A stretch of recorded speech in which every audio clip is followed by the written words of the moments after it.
Hello students. Last lecture में improper integral of first kind की convergence के बारे में डिस्कस कर रहे थे। तो फर्स्ट काइंड इम्प्रॉपर इंटीग्रल क्या होता था? अगर हमारे पास कोई एक इंटीग्रल गिवन है F of X D x, जिसमें एफ ऑफ एक्स हमारे पास कैसा होना चाहिए? ये बाउंडेड होना चाहिए। बाउंडेड कहाँ पे होना चाहिए? जो यहाँ पे रेंज दी होगी इंटीग्रेशन की। जैसे अगर मैं रेंज ले लूँ ए टू इन्फिनिटी, तो इस रेंज में एफ ऑफ एक्स बाउंडेड होना चाहिए।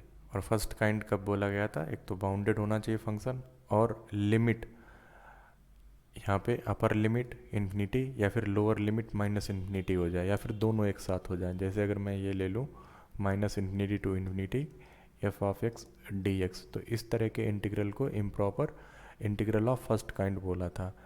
तो इस वाले इंटीग्रल में एफ ऑफ एक्स क्या बाउंडेड होना चाहिए? कहाँ पे? Minus infinity to plus infinity के बीच में। ठीक है। तो इस लेक्चर में हम क्या करेंगे कि यहाँ पे जो क्वेश्चन गिवन है इसको डिस्कस करेंगे, इसकी कन्वर्जेंस टेस्ट करेंगे यहाँ पे। तो यहाँ देखो इंटीग्रल हमारे पास क्या लिखा है, पहले हम इसमें सारी चीज़ें डिस्कस कर लेते हैं कि किस तरह का इंटीग्रल है।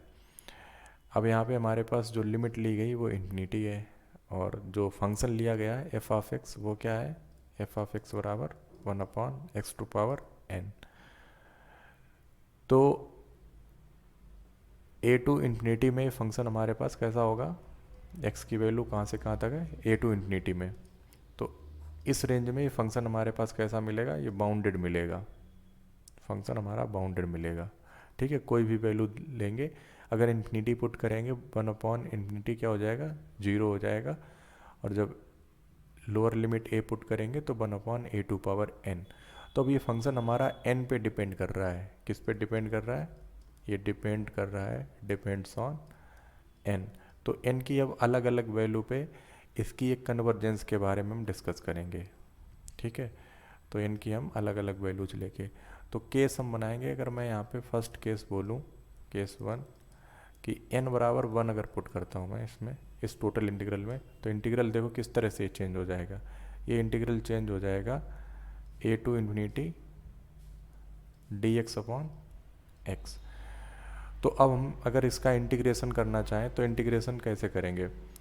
देखो फर्स्ट काइंड इंटीग्रल में क्या किया था? जो यहाँ पे इन्फिनिटी होती थी उसको x लिखा था हम लोगों ने। तो limit x tends to infinity, जो इन्फिनिटी है उसको x पुट किया था, और जो अंदर इंटीग्रांड लिखा था उसमें वेरिएबल चेंज कर दिया था, डी टी अपॉन टी कर दिया। अब हम इसका इंटीग्रेशन निकालेंगे और limit x tends to infinity लेंगे। तो 1/t का इंटीग्रेशन क्या होता है? ये log t होता है। तो log t और इसकी अपर और लोअर लिमिट क्या है? a to infinity. तो यहाँ पे limit x tends to infinity. अब हम t के प्लेस पे क्या पुट करेंगे? इन्फिनिटी नहीं, यहाँ पे ये x रहेगा। ठीक है, तो अब हम यहाँ पे अपर limit minus lower limit apply करेंगे। मतलब क्या हुआ कि पहले हम x को इस log t में पुट करेंगे, फिर a को पुट करेंगे। तो limit x tends to infinity, तो t की जगह x पुट करो, log x आएगा, फिर माइनस t की जगह a पुट करेंगे, log a। अब यहाँ पे देखो x कहाँ मिल रहा है? log में मिल रहा है। तो log में अगर हम वैल्यू इंक्रीज करते जाते हैं तो log फंक्शन की वैल्यू भी बढ़ती चली जाती है। जैसे मैं 1 पुट करूँ, 1 पे तो वैल्यू 0 हो जाएगी log की, 2 3 4 5 6 इस तरह से वैल्यू इंक्रीज करूँ तो log भी इंक्रीज होता चला जाएगा। तो जब इन्फिनिटी पुट करेंगे तो log इंक्रीज होकर इन्फिनिटी की तरफ ये कन्वर्ज करेगा। तो टोटल लिमिट का क्या आएगी? इसकी इन्फिनिटी आएगी। तो अब इस केस के लिए n इक्वल्स टू 1 के लिए ये क्या हो गया? इन्फिनिटी लिमिट आ गई। इसका मतलब क्या हुआ? ये डाइवर्जेंट हो गया। ये केस हमारा डाइवर्जेंट हो गया। अब हम कुछ ऐसे केस लेंगे जहाँ पे n नॉट इक्वल्स टू 1 है। अब हम केस और डिस्कस करेंगे कि सेकेंड, अब इसमें क्या लेते हैं कि n नॉट इक्वल्स टू 1 लिया, तो इंटीग्रल अब टोटल क्या हो जाएगा? इंटीग्रल हमारे पास हो जाएगा a to infinity D X upon x⁴n। तो अब इसकी लिमिट हमें कैलकुलेट करनी पड़ेगी। किस तरह से लिमिट इसकी बनाएंगे? Limit X tends to infinity A to X यहाँ पे होगा, और ये टोटल फंक्शन किस तरह से चेंज हो जाएगा, डी टी अपॉन टी की पावर एन। अब यहाँ पे अपॉन में टी की पावर एन है, तो इसका इंटीग्रेशन हम लोगों ने किस तरह से किया था, अगर मैं टी की पावर एन को ऊपर लेके जाऊँ, एक्स टेंस टू इन्फिनिटी, इसको ऊपर लेके जाओ तो क्या हो जाएगा, X T to power minus N D T. तो इसका इंटीग्रेशन हमें पता है, इसका इंटीग्रेशन क्या होता है, ठीक है। नेक्स्ट पेज पे देखते हैं। तो हम लिमिट क्या लिख सकते हैं, limit X tends to infinity integral A to X T to power minus N D T. तो जब इसको इंटीग्रेट करेंगे तो क्या मिलेगा, limit X tends to infinity, integral नहीं आएगा, इसको इंटीग्रेट कर रहे हैं तो पावर यहाँ पे माइनस एन है, तो क्या इंटीग्रेशन हो जाएगा, T to power minus N plus one upon minus N plus one, और लिमिट क्या अप्लाई हो जाएगी, ए टू एक्स। तो लिमिट यहाँ पे अप्लाई कर लेते हैं, यहाँ पे जो कांस्टेंट है इस टोटल में उसको बाहर कर लेते हैं, क्या कांस्टेंट है, one upon minus N plus one. तो इस चीज़ को मैं बाहर कर लूँगा, टोटल लिमिट से ही बाहर कर लो इसको, तो one upon one minus N लिख सकते हैं, one minus N plus one था तो वन माइनस एन कर सकते हैं इसको।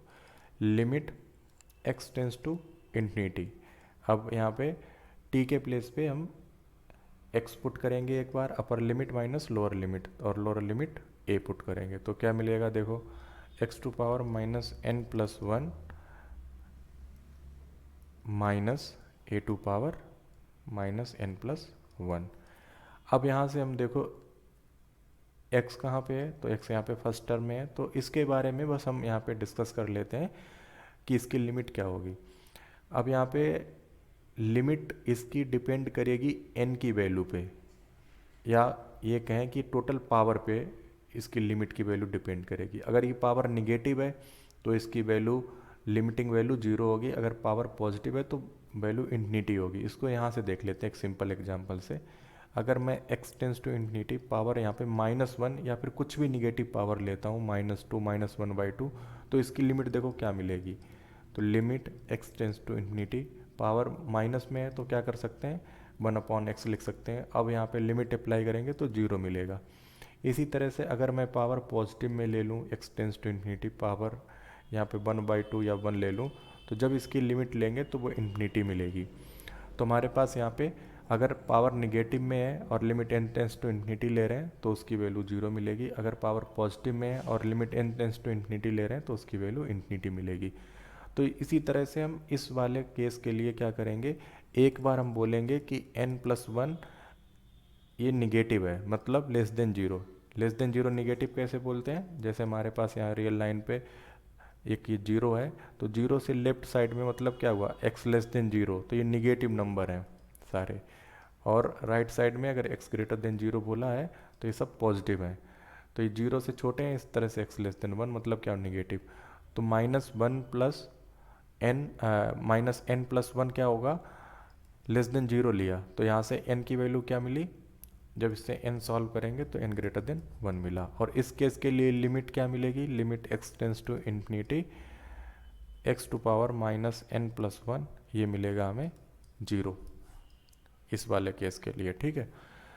तो अब फर्स्ट लिमिट तो जीरो हो गई, तो इस केस में टोटल हमें क्या मिलेगा, दिस इम्प्लाइज क्या मिलेगा कि one upon one minus N, अब यहाँ पे लिमिट ये तो जीरो हो गई, ये क्या मिलेगा माइनस माइनस, तो यहाँ पे minus A to power minus N plus one.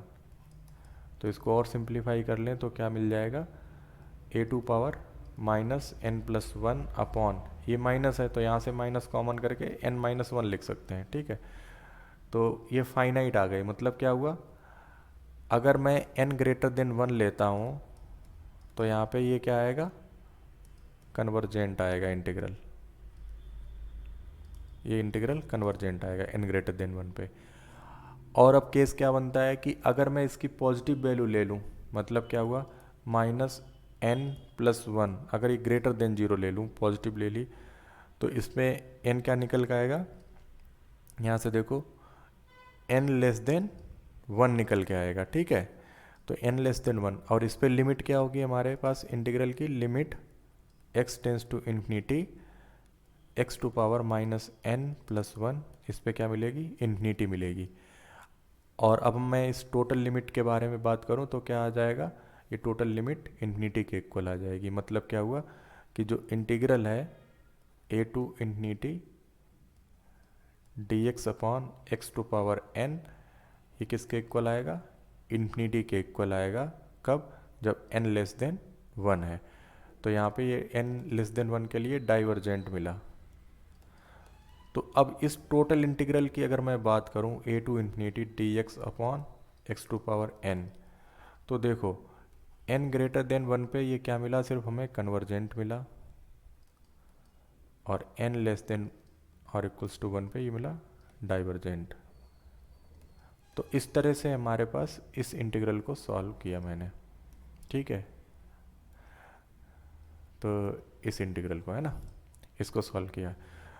तो यहाँ पे हमने क्या केस देखे कि कोई भी इंटीग्रल अगर 1 अपॉन एक्स की पावर n में लिखा है तो n की वैल्यू पे उसका इंटीग्रेशन डिपेंड करेगा, मतलब वो कन्वर्जेंट है कि नहीं। तो n अगर ग्रेटर देन 1 है तो ये इंटीग्रेशन कन्वर्ज होगा, अगर n less than or equals to 1 है तो ये डाइवर्जेंट होगा, ठीक है। तो इस लेक्चर में इतना ही, नेक्स्ट लेक्चर में कुछ और टेस्ट देखेंगे कन्वर्जेंस के। Okay, thank you.